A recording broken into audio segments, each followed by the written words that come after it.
इस वीडियो में मैं आपसे बात करूंगा, जैसा कि आप सभी को मालूम है, अधीनस्थ बोर्ड द्वारा 2 जून से लेकर 13 जून तक एनएचएम के एग्ज़ाम आयोजित हो रहे हैं। इस बीच आज जो इवनिंग शिफ्ट में एग्ज़ाम आयोजित हुआ है, सेक्टर हेल्थ सुपरवाइजर एग्ज़ाम, तो उसमें पूछे गए प्रश्नों के बारे में इसमें चर्चा करूंगा। वीडियो पसंद आए तो वीडियो को लाइक कीजिए, चैनल जरूर सब्सक्राइब कीजिए, क्योंकि आपको यूट्यूब चैनल पर इसी तरह एनएचएम के पेपर होने के बाद उनके पेपर का एनालिसिस, जो कॉमन सब्जेक्ट होते हैं, उनका आपको इस यूट्यूब चैनल पर देखने को मिलता है। और पेपर की पीडीएफ आपको हमारे टेलीग्राम चैनल पर देखने को मिलेगी, जिसका लिंक नीचे डिस्क्रिप्शन में दिया हुआ। अगर अभी तक आपने ज्वाइन नहीं किया है तो आप जाके ज्वाइन कर सकते हो। और एक इम्पोर्टेंट सूचना, जिनका भी एएनएम या जीएनएम का एग्जाम है, तो उनके लिए कल मॉर्निंग में 11:30 बजे एक मैराथन क्लास आने वाली है, जिसमें 8 जून से लेकर 10 जून तक जो एनएचएम के 5 एग्जाम हुए हैं, उनमें पूछे गए कॉमन सब्जेक्ट के जितने भी क्वेश्चन पूछे गए हैं, वो एक साथ मैराथन क्लास आएगी। यानी कि इतने दिन जो मैंने अलग अलग वीडियो बनाए हैं, वो सभी कंबाइंड वीडियो के रूप में आपके सामने पेश होंगे, क्योंकि 2 जून से 6 जून के जो एग्जाम हुए, उनका वीडियो मैं ऑलरेडी आपके लिए ला चुका हूँ। तो चलिए वीडियो स्टार्ट करते हैं। वीडियो स्टार्ट करने से पहले एक बार वीडियो को लाइक कर लीजिए, चैनल भी जरूर सब्सक्राइब कर लीजिए, क्योंकि वीडियो पे जितने ज़्यादा आप लाइक दोगे, हम उतना ही अधिक मोटिवेट होते हैं और हम आपके लिए फिर ऐसे ही कंटेंट लेके आते हैं। तो आज के पेपर में जो इवनिंग शिफ्ट में हुआ था सेक्टर हेल्थ सुपरवाइजर का, उसमें पूछा गया पहला क्वेश्चन है कि संस्कृति की सबसे छोटी इकाई कौन सी है। आपके पास ऑप्शन है संस्कृति क्षेत्र, संस्कृति तत्व, संस्कृति प्रतिमान या संस्कृति संकुल। तो संस्कृति की सबसे छोटी इकाई है, आपका राइट आंसर हो जाएगा संस्कृति तत्व, यानी कि बी आपका करेक्ट आंसर हो जाएगा। नेक्स्ट क्वेश्चन संधि, यानी कि हिंदी से क्वेश्चन पूछा गया है कि चयन शब्द का सही संधि विच्छेद क्या होगा। आपके पास ऑप्शन है च प्लस आन, च प्लस अन, चे प्लस अन, चय प्लस अन। तो चयन शब्द है, इसका सही संधि विच्छेद होगा चे प्लस अन, जिसमें अयादि संधि होगी। कौन सी संधि होगी? अयादि संधि होगी, चे प्लस अन होगा, सी आपका करेक्ट आंसर हो जाएगा। अब हिंदी में आपके फिक्स टॉपिक है, वहीं से क्वेश्चन आ रहे हैं, जैसे पर्यायवाची शब्द हुआ, विलोम शब्द हुआ, संधि विच्छेद हुआ, उपसर्ग हुआ, प्रत्यय हुआ, शब्द युग्म हुआ, तो इनसे ही क्वेश्चन बन रहे हैं। नेक्स्ट क्वेश्चन हिंदी में उपसर्ग से पूछा है कि अनुसंधान शब्द में कौन सा उपसर्ग है, अनु, अनु, अन या अ। तो इसमें आपका बी करेक्ट आंसर हो जाएगा। अनुसंधान में अनु उपसर्ग है, बी आपका करेक्ट आंसर हो जाएगा। नेक्स्ट क्वेश्चन शब्द युग्म का आपको मिलान के रूप में पूछा गया है। शब्द युग्म कौन सा आपको मैचअप करना है।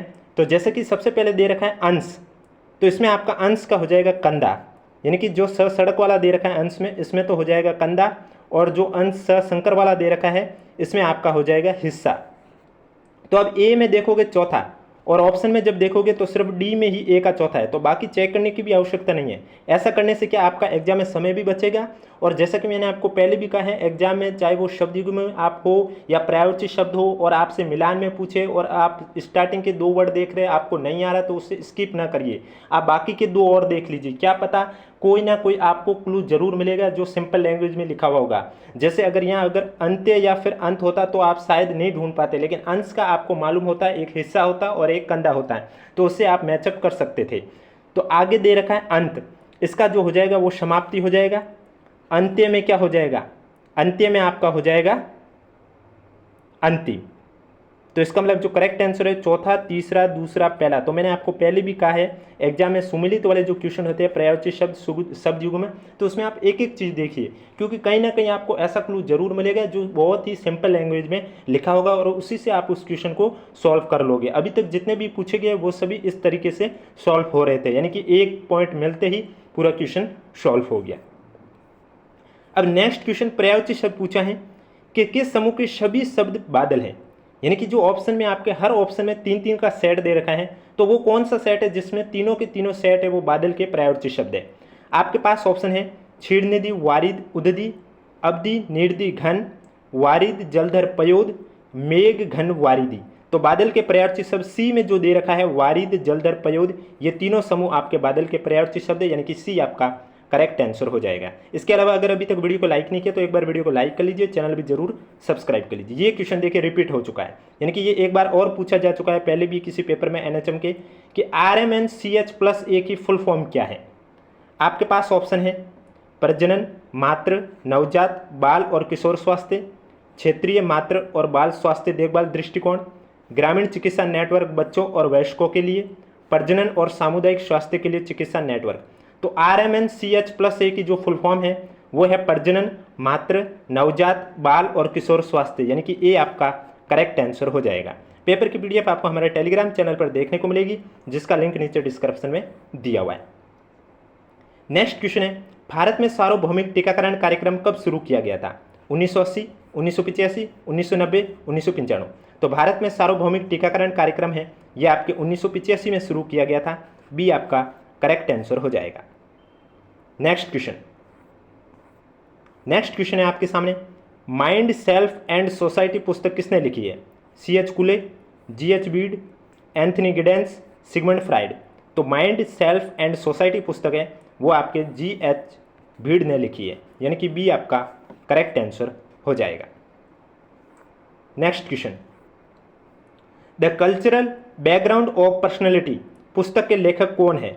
Ralph Linton, Ruth Benedict, Robert Redfield, Radcliffe Brown. तो the cultural background of personality जो पुस्तक है इसके लेखक हैं राल्फ लिंटन, यानी कि ए आपका करेक्ट आंसर हो जाएगा। नेक्स्ट क्वेश्चन है आपके सामने, पॉस एक्ट आपने सुना होगा 2013, उसकी फुल फॉर्म क्या है? आपके पास ऑप्शन है यौन उत्पीड़न की रोकथाम, यौन स्वास्थ्य की रोकथाम, दास उत्पीड़न की रोकथाम, यौन उत्पीड़न का निषेध। तो पॉस एक्ट जो 2013 है उसकी फुल फॉर्म है यौन उत्पीड़न की रोकथाम, यानी कि प्रिवेंशन ऑफ सेक्सुअल हरेसमेंट। ए आपका करेक्ट आंसर हो जाएगा। और जीएनएम एएनएम के लिए कल मॉर्निंग में 11:30 बजे, और भी जिनका एग्जाम होना है उनके लिए आपके लिए कल मॉर्निंग में 11:30 बजे महा मैराथन क्लास आ रही है, जिसमें आपको 8 जून से लेकर 10 जून तक एनएचएम के जितने भी एग्जाम आयोजित हुए उनमें कॉमन सब्जेक्ट में पूछे गए प्रश्न सम्मिलित होंगे। यानी कि इतने दिन जो मैंने क्लास ली है उन सब का कमाइन आपके सामने होगा। नेक्स्ट क्वेश्चन है आपके सामने, मैंने आपको पहले भी कहा है जीके में राजस्थान जीके की पॉलिटी से विधानसभा से ज़्यादा टॉपिक से क्वेश्चन पूछे जाते हैं। तो आपके पास क्वेश्चन आज पूछा है आज की इवनिंग के पेपर में कि निम्नलिखित में से राजस्थान की कौन सी विधानसभा में सीटों की संख्या 176 से बढ़ाकर 184 कर दी गई है? दूसरी, तीसरी, चौथी, सातवीं। तो आपका राइट आंसर हो जाएगा जो चौथी विधानसभा है उसमें सीटों की संख्या 176 से बढ़ाकर 184 कर दी गई। अब जब पहली बार विधानसभा गठित की गई थी उस समय सीटों की संख्या 160 थी, और वर्तमान में कितनी है सीटों की संख्या? 200 है। वर्तमान में सीटों की संख्या तो 200 है, लेकिन अभी उनमें सदस्य है वो 199 है। नेक्स्ट क्वेश्चन, विश्व वन्यजीव दिवस 2025 का विषय क्या है? यानी कि अभी मैंने देखा, नोट किया, 3-4 एग्जाम में आपके दिवस से रिलेटेड क्वेश्चन पूछते, या तो पूछते कि कौन सा दिवस कब मनाया जाता है, या फिर किसी दिवस की थीम के बारे में क्वेश्चन बन रहा है। तो यहाँ पूछा गया विश्व वन्यजीव दिवस 2025 की थीम क्या थी? आपके पास ऑप्शन है वन और आजीविका, लोगों और ग्रह को बनाए रखना, वन्यजीव संरक्षण के लिए साझेदारी, पारिस्थितिकी तंत्र की बहाली के लिए प्रमुख प्रजातियों को पुनः प्राप्त करना, वन्यजीव संरक्षण वित्त, लोगों और ग्रह में निवेश करना। तो विश्व वन्यजीव दिवस 2025 की जो थीम थी वो थी आपके वन्यजीव संरक्षण वित्त, लोगों और ग्रह में निवेश करना, यानी कि डी आपका करेक्ट आंसर हो जाएगा। नेक्स्ट क्वेश्चन, राजस्थान की किस झील का नाम बदलकर वरुण सागर झील कर दिया गया है? करंट अफेयर का क्वेश्चन मान के चलिए। आपके पास ऑप्शन है पुष्कर झील, पिचोला झील, डेबर झील, फॉयसागर झील। क्योंकि वर्तमान में ही राजस्थान की जो वरुण सागर झील है उसका नाम बदलकर क्या कर दिया गया है? सॉरी, राजस्थान की जो फॉयसागर झील थी उसका नाम बदलकर कर दिया है वरुण सागर झील।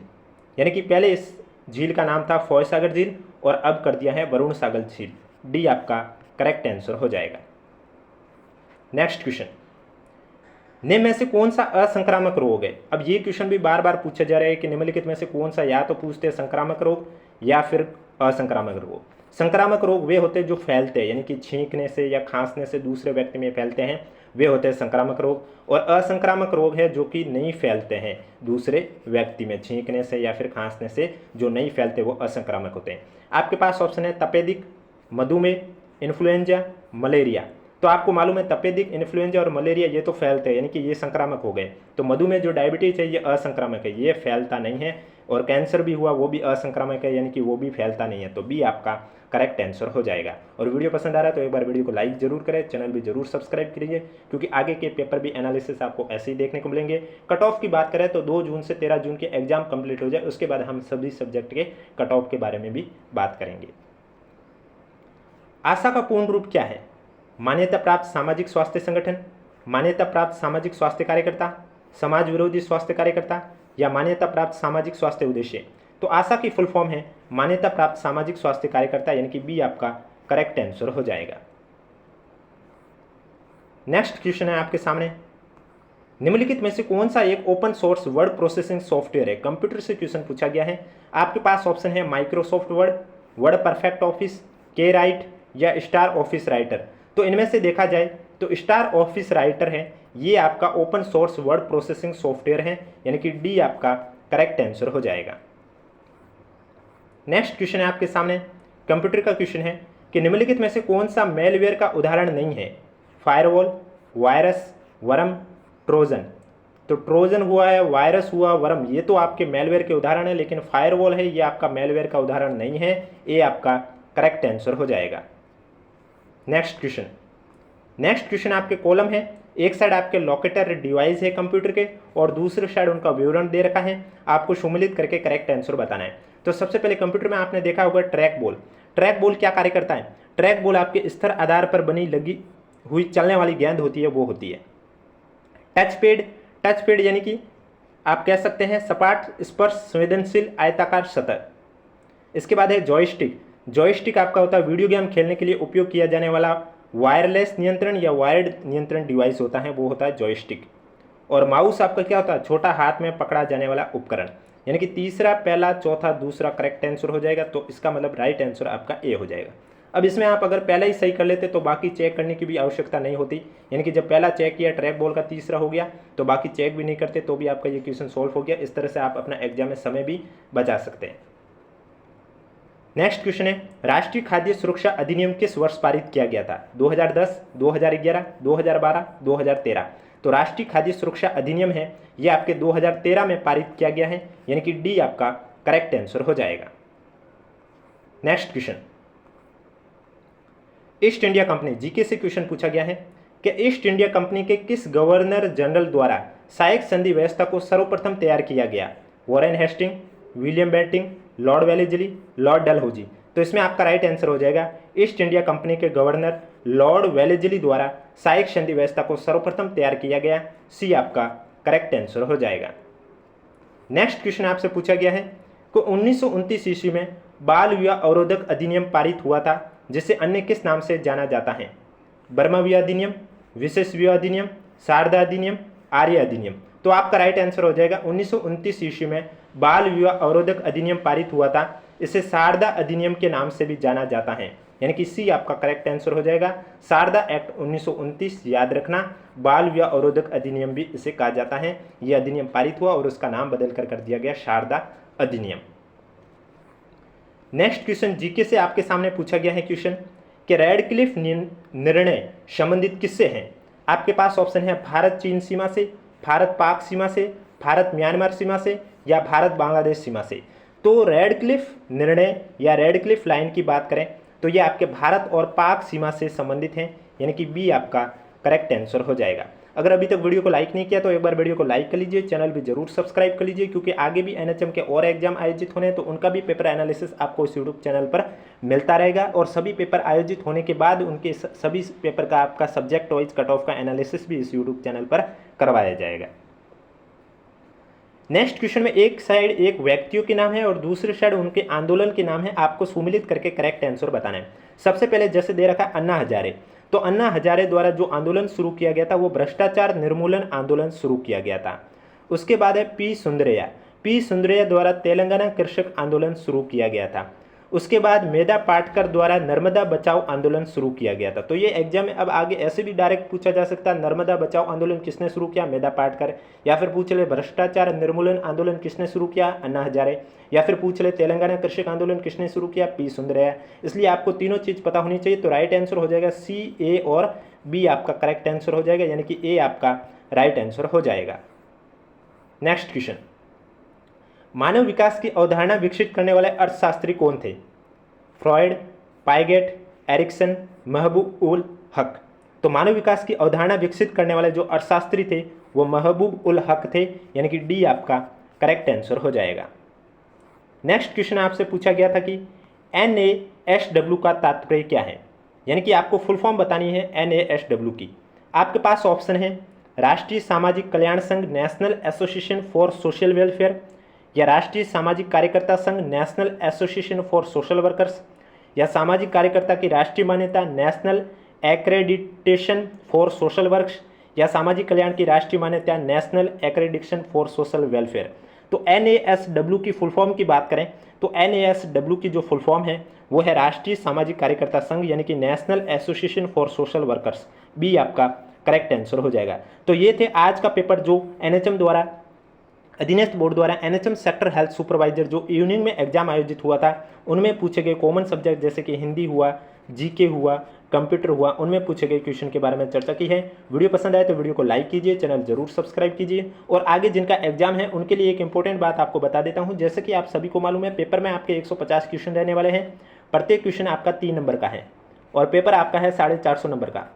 ये मैं बात हर वीडियो में इसलिए बताता हूँ, हो सकता है किसी स्टूडेंट को नहीं पता हो और वो मेरा वीडियो भी पहली बार देख रहा हो, तो इसलिए उन्हें भी इस बारे में जानकारी मिल जाए। तो इस बार आपको मालूम है आपके पेपर में 5 ऑप्शन देखने को मिलेगा। पहले हम क्या करते थे, पहले हम जब एग्जाम में नेगेटिव मार्किंग होती थी, क्योंकि इस पेपर में भी आपके -1 नेगेटिव मार्किंग है, और पहले हम क्या करते थे, पेपर में नेगेटिव मार्किंग होती तो हम क्वेश्चन को खाली छोड़ देते अगर हमें नहीं आता। लेकिन अब अगर आप खाली छोड़ोगे तो भी आपके क्वेश्चन नंबर का 1/3 भाग आपका काट लिया जाएगा। और अगर ऐसा आपने क्वेश्चन नंबर के 10% से ज़्यादा, यानी कि 150 क्वेश्चन आ रहे हैं, इसके 10% हुए 15 क्वेश्चन, अगर आपने 15 से ज़्यादा क्वेश्चन खाली छोड़ दिए तो आपका रिजल्ट भी रिजेक्ट हो जाएगा, रिजल्ट भी जारी नहीं होगा। और 15 से कम खाली छोड़ दिए, यानी कि 14, 12, 10, 9, तो उसमें आपका पर क्वेश्चन 1/3 के हिसाब से नंबर कटने शुरू हो जाएंगे। इसलिए अगर आपको किसी क्वेश्चन का आंसर नहीं आ रहा है और आप नहीं चाहते मैं तुक्का लगाऊं, उस कंडीशन में आप 5वां ऑप्शन जो अनुत्तरित प्रश्न वाला है ओमआर सीट में आप 5वें में गोला कर दीजिए। इससे ना तो आपके नंबर कटेंगे और न ही आपके रिजल्ट रिजेक्ट होगा। तो ये थी आपके लिए महत्वपूर्ण सूचना। वीडियो पसंद आए तो वीडियो को लाइक जरूर करें, चैनल भी जरूर सब्सक्राइब करें। और ANM GNM के लिए कल मॉर्निंग में 11:30 बजे की स्पेशल महामैराथन क्लास आने वाली है, जिसमें आपको 8 जून को जो CHO का 1 एग्जाम हुआ, इसके अलावा 9 जून को 2 एग्जाम हुए, 10 जून को 2 एग्जाम हुए, टोटल 5 एग्जाम में पूछे गए कॉमन सब्जेक्ट के प्रश्नों की मैराथन क्लास आएगी। यानी कि अभी तक जितनी भी क्लास ली है वो सभी कंबाइन आएगी। और 2 जून से 6 जून तक की क्लास की मैं ऑलरेडी क्लास ले चुका हूँ एक साथ वीडियो का, इसलिए वो अगर अभी तक आपने नहीं देखा है तो लिंक नीचे डिस्क्रिप्शन में दिया हुआ, आप जाके देख सकते हैं। अब कोई भी डाउट है तो नीचे कमेंट बॉक्स में पूछिए और वीडियो को लाइक कीजिए और शेयर अधिक से अधिक कीजिए। पेपर की PDF आपको हमारे टेलीग्राम चैनल पर देखने को मिलेगी, जिसका लिंक नीचे डिस्क्रिप्शन में दिया हुआ है।